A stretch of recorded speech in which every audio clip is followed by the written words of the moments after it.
back in the studio with Kelly, Jackie, and a new friend. That's right. Our pet vet, just like people, your pets need to be prepared for a natural disaster like hurricanes or California wildfires. Absolutely. And Dr. Ruth MacPete, the pet vet, is joining us to show us how. So first of all, good morning. Thanks for being here. Pets should have a grab-and-go kit just like people should. Absolutely. All of these disasters are really a great reminder that people need to be prepared. The first thing people need to do, even before they make a disaster kit, though, is they need to make sure that all of their animals have proper identification. So they should have a collar with tags. They should also have a microchip.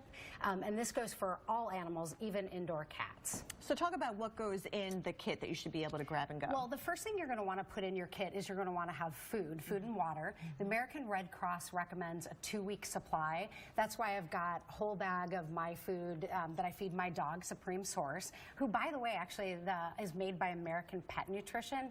And they actually just donated over 450,000 pounds of pet food to the hurricane-affected areas. So that's great news. I picked dry food, but if you pick canned food in your pack, then you want to make sure you have a manual can opener as well. People need to put water, obviously we talked about, and you want to have food bowls. I have the collapsible bowls over there because those are light and easy to fit in your backpack. Treats are really important as well because the fact that a lot of animals hide during fires. Yeah, they'll be stressed. Yeah, so having those treats can really help entice them out of hiding. Okay. You also want to have a leash or a carrier if you have a small dog or a cat so that you can contain your pet. And you can also include things like a toy as well and a blanket to kind of ease your pet. You think of your kids, you know, you're going to put coloring books or whatever in there for kids. The pets need some entertainment as well. What about things like medication and other supplies? Yeah, medication is key. You want to make sure that you have a 2-week supply of any medication that your pet may be on. So if they're on arthritis medications, you want to make sure you have that because you may not be able to get to your veterinarian right away in an emergency. Remember things like flea and tick medications, heartworm medications. Those are important to put in there. First aid kit is important as well.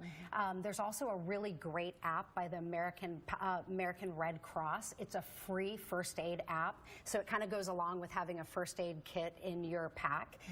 But it's called the American Red Cross, and it's a free pet first aid app.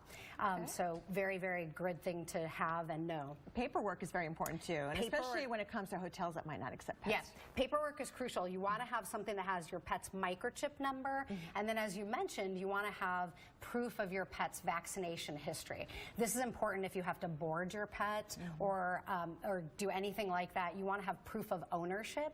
I also recommend having a photo of your pet in case they get lost. A photo with you and your pet is ideal too, so that you can prove ownership. Great.